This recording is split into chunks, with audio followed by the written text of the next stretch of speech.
وعلى آله وصحبه أجمعين أما بعد فأعوذ بالله من الشيطان الرجيم بسم الله الرحمن الرحيم وكلا نقص عليك من أنباء الرسل ما نثبت به فؤادك صدق الله العظيم. محترم و مکرم صدر اجلاس، معزز و موقر حضرات علماء کرام، عزیز طلباء، پیارے بچوں، یہ میرے لیے بھی اور ہم سب کے لیے سعادت اور خوشبختی کی بات ہے کہ آج کی یہ مبارک تقریب جو ہمارے محترم بزرگ دوست مفتی خالد سیف اللہ صاحب گنگوہی مدظ اللہ کی گراں قدر تصنیفات، جن میں خاص طور سے تذکرہ اکابر گنگو اور ایمان کے باعات اور بھی کتابیں ہیں، ان کی رونمائی کے لیے یہ تقریب منعقد ہوئی ہے اور ہم سب اس مبارک تقریب میں شریک ہیں۔ مقصد رونمائی کا یہ نہیں ہے کہ ریاکاری اور نام نمود ہو، بلکہ اتنے قیمتی خزانوں کا علم ہمیں ہونا چاہیے اور ہمارے ذریعے سے دوسروں تک ان کتابوں کا علم پہنچے، ان کی افادیت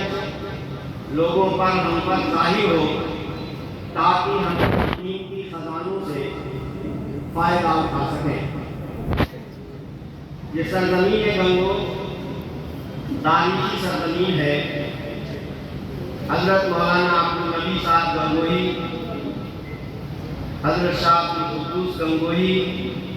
حضرت شاہ عبدالسعید گنگوہی اور بھی بہت سے اکابر، اور آخر میں سید الطائفہ علماء دیوبند کے سرخیر حضرت مولانا رشید احمد گنگوہی نور اللہ مرقدہ کے ذریعے سے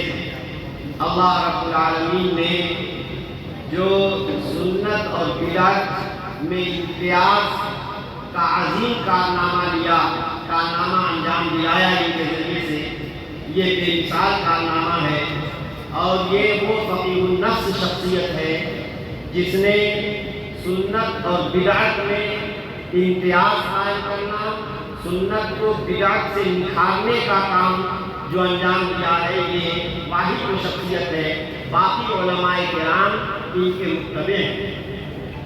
اس سے پہلے سلوک و تصوف کی لائن سے بہت سارے اکابر گزرے ہیں، لیکن ان کے یہاں کچھ نہ کچھ سلوک و معرفت اور طریقت کے عنوان سے کچھ ایسے کام اور ایسے رسم و رواج ہوتے تھے جن کی شریعت اسلامی میں یا تو دلیل نہیں ہوتی تھی یا وہ صحیح طور پر بدعت تھی۔ حضرت گنگوہی نور اللہ مرقدہ نے سنت کو بدعت سے نکھارا ہے، اور آج بھی آپ دیکھ سکتے ہیں کہ سرزمین گنگو میں جو بڑے بڑے اہل اللہ کے قبریں ہیں، مزارات ہیں، وہاں کچھ نہ کچھ بدعات اور بدعات کے آثار پائے جاتے ہیں، اور اللہ رب العالمین نے اس عظیم شخصیت کے مزار کی قبر کو آج بھی بدعات کی دور سے محفوظ رکھا ہے۔ کچھ لوگوں نے چاہا تھا کہ دیگر اکابر کی طرح یہاں بھی رسم و رواج اور عرس وغیرہ ہونا شروع ہو جائے، لیکن تکنیکی طور پر اللہ نے وہاں کچھ ایسا انتظام کر دیا کہ اس کا سدباب ہو گیا، اور اب اس کے بظاہر احتمالات نہیں ہیں۔ باقی اللہ تبارک و تعالیٰ قادر مطلق ہے۔ تو میرے بھائیوں اور دوستوں، اس سرزمین گنگوہ کی جو اکابر ہیں وہ بڑی ہی اونچی شخصیات ہیں، اہل معرفت ہیں، اور ان کے فیوز و برکات پورے عالم میں پھیلے ہوئے ہیں، پورا عالم ان سے مستفید ہو رہا ہے۔ ہمارے محترم دوست مفتی خالد سید اللہ صاحب متظلہ، ہم درس ساتھی ہیں ہمارے، لیکن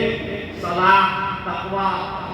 شرافت، یہ شریف ابن شریف ہیں ماشاءاللہ۔ تو اس وقت ہی سے ان کے میری یہ خوش قسمتی ہے کہ مجھے ان کی صحبت نصیب ہوئی، اور زمانے طالب علمی میں بارہا ان کے در دولت میں حاضری بھی ہوئی۔ والد ان کے والد مرحوم حضرت مولانا قاری شریف صاحب رحمۃ اللہ علیہ، جن کی خصوصیات پر مولانا عالم صاحب نے بہت کچھ گفتگو فرمائی۔ واقعتاً وہ عجیب و غریب شخصیت تھی۔ ہر اللہ تبارک و تعالیٰ سب طرح کا کام نہیں لیتا۔ قاری شریف صاحب رحمۃ اللہ علیہ کی خصوصیات میں سے ایک بڑی خصوصیت تھی کہ وہ بالمؤمنین رؤوف الرحیم کی خاص نسبت ان کو ملی کہ طلبہ، متعلمین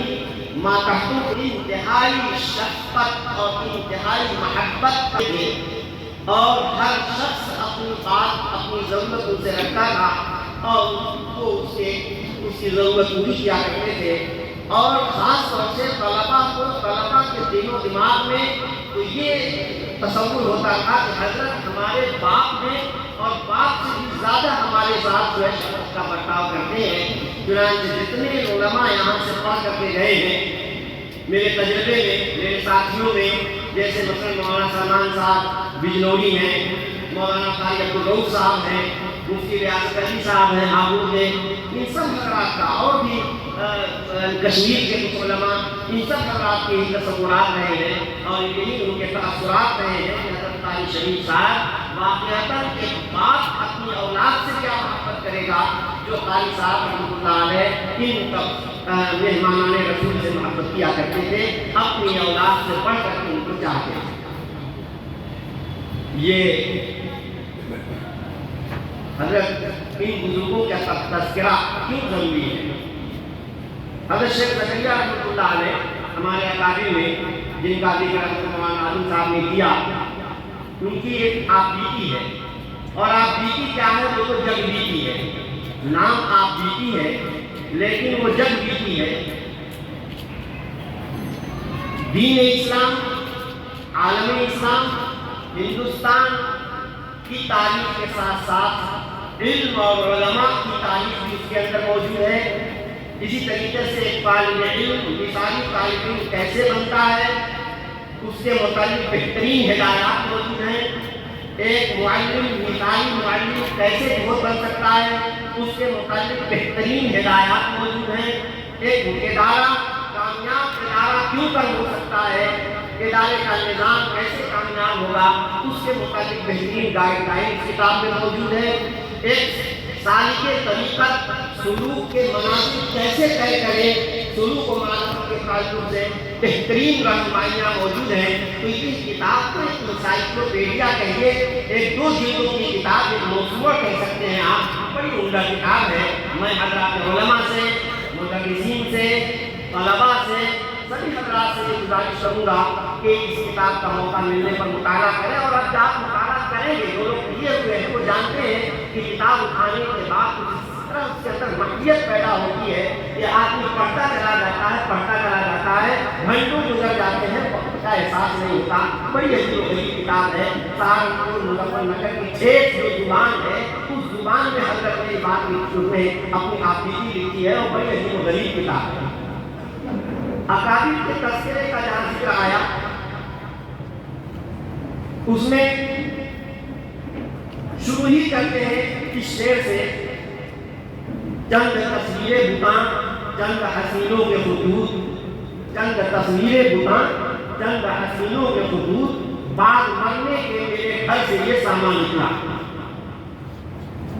آپ سوچئے صحیح، شیخ العرب والعجم ہے، شیخ الحدیث علی الاطلاق ہے۔ حضرت شیخ الاسلام مدنی رحمۃ اللہ علیہ نے نظاماً کہا تھا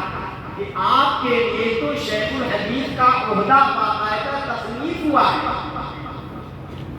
شیخ الحدیث علی الاطلاق جب بھی کہیں علمی دنیا دنیا میں پورے عالم میں شیخ الحدیث مطلقاً بولا جاتا ہے تو اس سے مراد حضرت مولانا زکریا صاحب کا مدنی نور اللہ محمود کی ذات گرامی ہوتی ہے. اور یہ حضرت شیخ الاسلام مدنی رحمۃ اللہ علیہ نے اشارہ کیا تھا کہ جب آخری سفر میں حضرت مولانا خلیل احمد صاحب رحمۃ اللہ علیہ حجاز مقدس تشریف لے گئے، وہاں پر موجود کی تکمیل ہوئی اور پھر اس کے بعد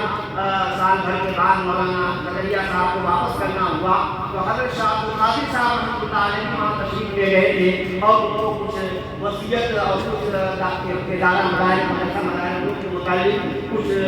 ہدایات دی تھیں اور کچھ مخصوص لوگوں کو مخصوص کام کی نشاندہی کی تھی. ان میں بحیثیت شیخ الحدیث کے مولانا زکریا صاحب کو رکھا تھا اور صدر المدرسین کو کسی اور کے نام کا انتخاب، ورنہ پہلے جو صدر المدرسین ہوتا تھا وہی شیخ الحدیث بھی ہوتا تھا. یہ ہر شیخ نے کے لیے یہ ہوا کہ نہیں یہ شیخ الحدیث کے عہدے پر رہیں گے اور صدر المدرسین مولانا عبد الرحمان صاحب تھا. تو باقاعدہ شیخ الحدیث کا عہدہ تسلیم کیا گیا. حضرت شیخ الحدیث رحمۃ اللہ علیہ نے اس شعر سے بزرگوں کے حالات کا تذکرہ شروع کیا ہے کہ چند تصویریں بتاں چند حسینوں کے خطوط بعد مرنے کے میرے گھر سے یہ سامان نکلا. کیا بات ہے. حضرت کو اکابر کے حالات اور اکابر کی زندگیوں کے پڑھنے اور پڑھوانے کا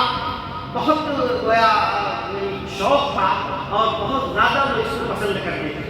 چنانچہ آپ دیکھیے مجموعی اعتبار سے آپ بیٹی کا آپ جائزہ لیں گے تو خود ان کی شخصیت سے متعلق حالات بہت کم مقدار میں ہیں. اکابر کے حالات اور اکابر کی سے متعلق سوانحی مواد جو ہے وہ آپ کو زیادہ ملے گا اس آپ بیٹی میں. آپ بیٹی کی خدمت کی اللہ نے مجھے توفیق عطا فرمائی ہے. آپ بیٹی کے آخری میں ایک چیز ہمارے حضرت میرے مرشد مولانا طلحہ صاحب خاندانی نور اللہ مرقدہ نے سب سوچا کہ یہ آپ کی اچھی کتابت سے آپ کی ایک شبد کافی سے اس کو لکھوا کر کے شائع کریں. تو انہوں نے جب کتابت شروع کرائی تو اس خادم کے ذمہ یہ کہا کہ یہ کام لگایا کہ تم اس کی تصحیح کرو، پروف ریڈنگ کرو. دل میں یہ بات آئی کسی پروف ریڈنگ کرنے کے کتاب کی تصحیح ہو جائے گی، لیکن ساتھ ہی ساتھ کیوں نہ کیونکہ ایک انسائکلوپیڈیا ہے، موسوعہ ہے، بہت ساری معلومات ہیں تو اس کی ایک کارآمد فہرست کیوں نہ بنا دی جائے. چنانچہ جتنے علماء اور جتنی شخصیات کے تذکرے ہیں سب کو الفاظ کے اعتبار سے مرتب کر کے ان کے حروف صفحات کی نشاندہی کے ساتھ ایک انڈیکس ہم نے بنایا. اس کے علاوہ جو مضامین کے اعتبار سے الگ الگ سوانحی خاکہ الگ سوانحی شیخ کی سوانح سے متعلق جو مواد ہے اس کو الگ، اکابر کے سوانح اور حالات سے متعلق جو مواد ہے اس کو الگ، تاریخی معلومات الگ، سلوک و تصوف سے متعلق جو ہے اس کو الگ بات میں، علمی جو بحثیں ہیں اس کو الگ بات میں. تو اس طریقے سے جو فہرست بن گئی تو اس فہرست کے ذریعے سے آپ کی ترتیب جدید ہو گئی. اب اس آپ بیٹی سے آپ کسی بھی بات کو کسی بھی قسم کی چیز کو نکالنا چاہیں تو بڑی آسانی سے نکال سکتے ہیں. بہرحال تو میں یہ کر رہا تھا کہ ان اکابر کے حالات پڑھنا بہت ہی باعث خیر و برکت ہے، درس و عبرت اور موعظت کی چیز ہے. اگر یہ بات نہ ہوگی تو حضرت نبی کریم صلی اللہ تعالی علیہ وسلم پر جو القرآن الکریم نازل کیا گیا اور قیامت تک آنے والے انسانوں کی ہدایت کے لیے کتاب اتاری گئی، اس کتاب کا ایک معتبر ایک اچھا خاصا حصہ قصص الانبیاء اور پچھلی امتوں کے واقعات پر مشتمل ہے. ظاہر بات ہے یہ کیوں ہے؟ یہ اس لیے کہ حضرت نبی کریم صلی اللہ علیہ وسلم کی شریعت اس کی تمام انبیاء کی شریعتوں کے لیے نازل ہے،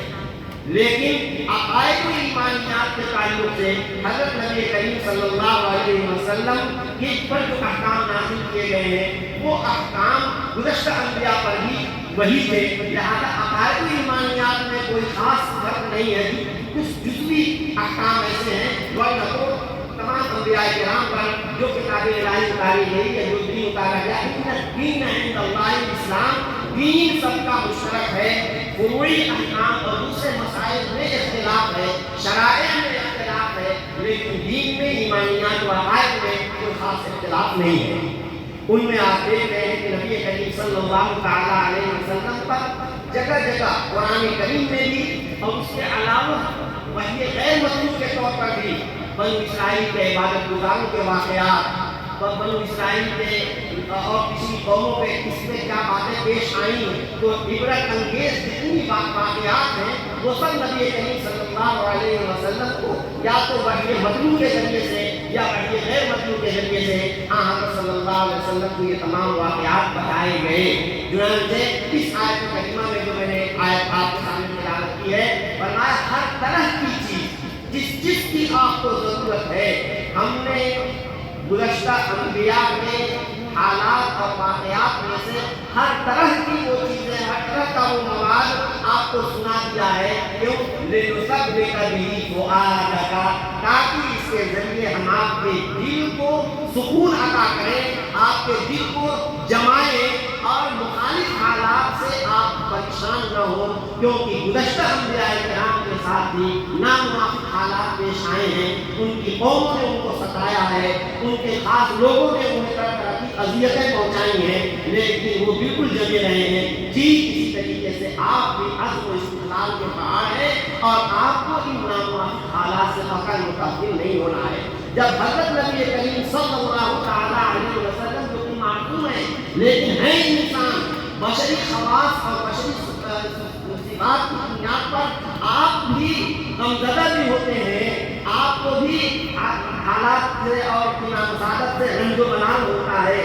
یہ سب ہے۔ اس لیے حضرت صلی اللہ علیہ وسلم کی تسکین کا بہت انتظام کیا گیا اور تسلی بھی دی گئی۔ لعلک باخع نفسک الا یکونوا مؤمنین، ایسا لگتا ہے کہ آپ اپنے آپ کو ہلاک کر ڈالیں گے اس بنا پر کہ یہ لوگ آپ کی بات نہیں مانتے ہیں۔ تو جگہ جگہ تسلی دی جا رہی ہے، پچھلوں کے واقعات بیان کیے جا رہے ہیں، اور چونکہ آپ کی شریعت قیامت تک کے لیے موجود رہے گی، قرآن کریم قیامت تک رہے گا اور آپ کی تعلیمات قیامت تک رہے گی، اس لیے آپ کی امت میں بھی، کیونکہ یہ امت نبی کریم صلی اللہ علیہ وسلم کی جانشین ہے، لہٰذا جو حالات نبی صلی اللہ علیہ وسلم کو درپیش آئے وہ حالات امت کو بھی درپیش آئیں گے، لہٰذا امت کو بھی مشکل حالات میں ضرورت ہے ان کے قدم جمانے کی، ضرورت ہے ان کو تسلی دینے کی، ضرورت ہے ان کے ایمان اور ان کے عقائد کو مضبوط کرنے والے اسباب کو ادا کرنے کی۔ اس لیے نبی کریم صلی اللہ علیہ وسلم کو بھی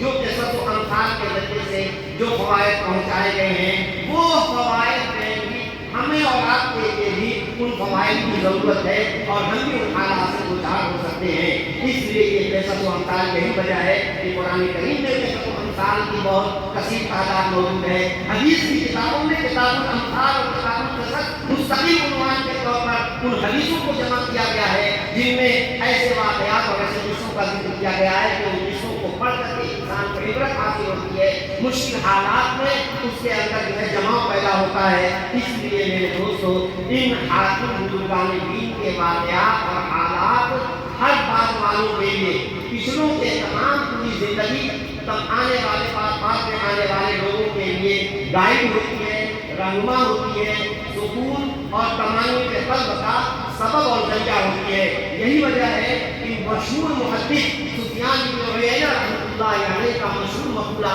ہم سب جانتے ہیں، فرمایا عند ذکر الصالحین تنزل الرحمہ، صالحین کے ذکر و تذکرے کے وقت رحمت باری کا نزول ہوتا ہے، رحمت خداوندی نازل ہوتی ہے۔ تو جب مجلسوں کے اندر صالحین کا تذکرہ ہوتا ہے، صالحین کے واقعات بتائے جاتے ہیں اور ان کی زندگی کا جو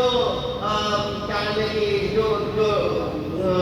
ان کا لائحہ عمل نظام الاوقات ہے وہ جب ہمارے سامنے آتا ہے تو واقعتاً حیرت ہوتی ہے کہ کس طرح انہوں نے اپنے اوقات کی تقسیم کر رکھی ہے کہ رات کا ایک حصہ اللہ سے راز و نیاز کے ساتھ گزارتے ہیں، رات کا ایک حصہ کتابوں کی بنی میں گزارتے ہیں، رات کا ایک حصہ تصنیف و تعریف میں گزارتے ہیں، دن میں بندگان خدا کی اصلاح کے لیے تقرر کرتے ہیں اور جا کر کے بندگان خدا کو دین کی تبلیغ کرتے ہیں، اور اسی طریقے سے جو تشنگان علم و معرفت دور دراز سے سفر کر کے آتے ہیں، اس توسو بھی خیرن پر کی تنظیم پر عمل کرتے ہوئے ان طالبان اور علم نبوت کی خدمت کے لیے اپنے آپ کو وقف کیے ہوئے ہوتے ہیں۔ ہم جب ان کتابوں کو پڑھیں گے، ان کا مطالعہ کریں گے تو اس سے ہمیں بھی محسوس ہوگا اوقات کے اندر کی انضباط ہونا چاہیے، بدنظمی کے ساتھ بے برکتی ہوتی ہے۔ وجہ بات یہ اگر ہم اپنا نظام الاوقات بنا لیں کہ اس وقت ہمیں یہ کام کرنا ہے، اس وقت یہ کام کرنا ہے، اس وقت یہ کام کرنا ہے، خدا پاک کی قسم حقوق اللہ بھی پورے طور پر ادا ہوں گے اور حقوق العباد بھی ادا ہوتے رہیں گے، اور یہ طالبان علوم نبوت جو دور دراز سے ہمارے پاس آتے ہیں ان کا بھی ہم کسی نہ کسی درجے میں ادا کر سکیں گے۔ تو اوقات کی کا انضباط بہت اہم چیز ہے۔ ہمارے دوست مولانا خالد سیف اللہ صاحب جی کا مشہور کی خصوصیت یہی ہے کہ یہ اپنا وقت ضائع نہیں کرتے۔ زمانے تعلیمی میں بھی ہم نے دیکھا کہ یہ اپنے وقت کا، حالانکہ ہم ہی چند جو ہے اللہ والی قسم کے ساتھی جا کر کے زبردستی ان کا وقت ضائع کرتے تھے، لیکن یہ اس وقت بھی بڑی حساس اور بشاش ہو کر کے اور ہنس کر کے وہ ہم لوگوں کو اس طریقے سے نبھا لیا کرتے تھے، ورنہ تو ہمارا تو مقصد یہی ہوتا تھا کہ یہ کیوں پڑھ رہا ہے، ہم نہیں پڑھ رہے ہیں تو اس کو بھی نہیں پڑھنا چاہیے۔ لیکن بہرحال یہ ان کی شرافت تھی، ان کی خوشخوتی تھی کہ وہ ہمیں بھی نبھا لیتے تھے اور پھر ہمیں بلطائف ہم کو وہاں سے چلتا کر کے اپنے کام میں لگ جایا کرتے تھے۔ تو میرے عزیز دوستوں اور بھائیوں، اوقات کے انضباط میں بڑی برکت ہے اور بدنظمی کے اندر بے برکتی پائی جاتی ہے۔ اللہ رب العالمین ہمیں اوقات کی قدردانی کی توفیق عطا فرمائے۔ یہ وقت ایسی چیز ہے، دارالعلوم دیوبند کے دور دیوار میں جگہ جگہ تختیاں لگی رہتی تھیں، وہاں ایک تختی یہ بھی تھی کہ الوقت اکمل من الذهب، وقت سونے سے بھی زیادہ قیمتی ہے، وقت سونے سے بھی زیادہ قیمتی ہے۔ پڑھ کر کے ہم لوگ گزر جاتے تھے، لیکن اس کی کوئی خاص محفل کا وہ نہیں تھی، لیکن کتنے بھی اللہ کے بندے ایسے ہوتے تھے جو واقعتاً ان در و دیوار پر لکھے ہوئے نقوش کو اپنے دل کی تختی پر لکھ دیا کرتے تھے اور اس پر اس طرح سے عمل پیرا ہوتے تھے کہ ایک ایک لمحے کی وہ قدر کرتے تھے، اور اللہ نے ان کے وقتوں کے اندر برکت عطا فرمائی ہے۔ ہمارے دوست ماشاءاللہ ایک کتنے بڑے ادارے کے منتظم بھی ہیں۔ انتظام آسان کام نہیں ہے، آدمی اگر انتظام میں لگتا ہے تو وہ علم کا نہیں رہ جاتا، اور علمی کام ساتھ ساتھ کرنا یعنی در کفے جامع شریعت، در کفے سندان عشق، ہر حوث ناکے ندانت جام و سندہ باختن۔ تو یقین مانیے کہ انتظامی امور اور انتظامی حقوق کو ادا کرنا اور ساتھ ہی ساتھ شیخ الحدیث کے منصب پر فائز ہو کر کے بخاری اور ترمذی کے حقوق ادا کرنا، یہ جام و سندہ باختن کے مرادی چیز ہے، یہ ہر ایک کی بس کی بات نہیں ہے۔ اللہ رب العالمین ان جیسی شخصیات کو ہم امید رکھتے ہیں کہ اس اشرف العلوم کے پاکیزہ فضا میں پڑھنے والے ہمارے نونہالان بھی انشاءاللہ مولانا کی شخصیت سے کو سامنے رکھتے ہوئے محنت کریں گے اور سبق حاصل کریں گے، اور یہ کتاب التذکرہ قابل گنگو ہے، یہ ایک عجیب و غریب کتاب ہے، اور ان مقامی کے حالات جب ہم پڑھیں گے تو انشاءاللہ ہماری زندگیوں کے اندر اختلاف پیدا ہوگا، ہمارے اندر جب غفلت ہوگی تو وہ چستی میں مبدل ہو جائے گی، اور مزید یہ واقعات جو ہم پڑھیں گے وہ آگے بڑھنے کے لیے ہمیں مہمیز کریں گے۔ اسی طریقے سے دوسری کتاب جو ایمان کے باغات ہیں، یہ بھی بہت عمدہ کتاب ہے۔ یہ کہہ لیجیے کہ یہ در حقیقت اردو زبان میں ایک کتاب الادب ہے، اردو زبان میں ایک کتاب الادب ہے، جیسے کہ امام بخاری رحمۃ اللہ علیہ کی کتاب الادب المفرد ہے۔ صحیح بخاری میں کتاب الادب موجود ہے، لیکن اس میں صرف صحیح حدیثیں انہوں نے جمع کی، جبکہ حدیث میں بہت سی حدیثیں جو امام بخاری کی شرط پر نہیں ہیں اور وہ قابل استدلال ہے۔ ایک اچھا ذخیرہ تھا امام بخاری رحمۃ اللہ علیہ کی علمی مزاج کو سکون نہیں ملا اور اس کو تشفی نہیں ملی، یہاں تک کہ انہوں نے الگ سے الادب المفرد کے نام سے کتاب تصنیف کی، وہ بھی بڑی عجیب و غریب کتاب ہے، اور اس الادب المفرد کی شرح مولانا نیاز محمد نباتی رحمۃ اللہ علیہ نے کی تھی۔ اس ناچیز کو اس پر خدمت کرنے کا موقع ملا، اور پھر اس خدمت کے دوران دل کے اندر یہ دائرہ پیدا ہوا کہ امام بخاری رحمۃ اللہ علیہ نے ہم لوگوں کی زندگی بنانے کے لیے قرآن و حدیث کی نصوص اور ساتھ ساتھ سب سے زیادہ نبی کریم صلی اللہ علیہ وسلم کی احادیث کا جو اتنا بلاویز مرتبہ انہوں نے جمع کیا ہے، امام بخاری کے دیار میں جانا چاہیے۔ چنانچہ اس کتاب کی تصنیف مکمل ہونے کے بعد اللہ نے وہاں بھی پہنچایا۔ اس کے بعد اگر مفتی صاحب بھی وہاں گئے تھے، مفتی صاحب وہاں گئے تو ظاہر ہے کہ یہ ماوراء النہر کا جو پورا علاقہ ہے وہ بہت ہی علمی ذخیر، پوری تاریخ اسلام کا تاج آپ کہہ سکتے ہیں، کیونکہ جتنی اہم بڑی کتابیں تاریخ اسلام میں تصنیف کی گئی ہیں وہ اسی علاقے کے علماء اور محدثین اور فقہاء کی کتابیں ہیں. چنانچہ ہم فقہ کی کتابیں بھی اور حدیث کی کتابیں بھی یہ سب میں مرہون منت ہے اسی علاقے کے علماء کے. لہٰذا وہاں مفتی صاحب گئے اور مفتی صاحب جو کام کے لوگ ہوتے ہیں ہم تو گئے گھوم کر چلے آئے, لیکن مفتی صاحب وہاں گئے تو ایک ایک چپے کو وہاں پڑھا انہوں نے, وہاں کی قبروں کو, تختیوں کو, اور اس کے بعد چونکہ تاریخ سے ان کو جو تاریخی شخصیات ہیں ان کے جو کارنامے ہیں ان پر مفتی صاحب نے باقاعدہ ایک کتاب عربی زبان میں لکھی جس کا نام کیا ہوتا ہے سیر اعلام ازبکستان. سیر اعلام ازبکستان سرزمین ازبکستان کی اہم شخصیات کے کارناموں کو, ان کی سیرت کو, ان کی زندگیوں کو مفتی صاحب نے اختصار کے ساتھ اس کتاب میں جمع کیا ہے. ہمیں امید ہے, ہم چاہتے ہیں کہ یہ کتاب آپ بہت اچھے معیار پر, جس انداز سے انہوں نے کمپوزنگ کرائی ہے وہ تو ابھی مسودہ ہے, لیکن اس کو باقاعدہ اچھے معیار پر پھر قشیبتی بہت ہی دلآویز اور دلکش شکل و صورت کے ساتھ یہ کتاب چھپنی چاہیے. اور یہ کتاب جب چھپ جائے گی تو مجھے امید ہے کہ عرب علماء بھی اس کو بڑی قدر کی نگاہ سے دیکھیں گے اور ہم لوگوں میں اس کتاب میں بہت انشاءاللہ رہنمائی ملے گی اور عبرت حاصل ہوگی. اللہ رب العالمین مولانا کی تصنیفات کو, ان کتابوں کو قبول فرمائے اور اس ادارے کے فیض کو جس طرح سے اب تک اللہ نے خوب پھیلایا ہے آئندہ قیامت تک اس کے فیض کو جاری و ساری رکھے. بس انہی باتوں کو میں اپنی بات ختم کرتا ہوں. وآخر دعوانا الحمدللہ رب العالمین. جزاک اللہ, بہت بہت شکریہ. ہمارے تمام معزز مہمان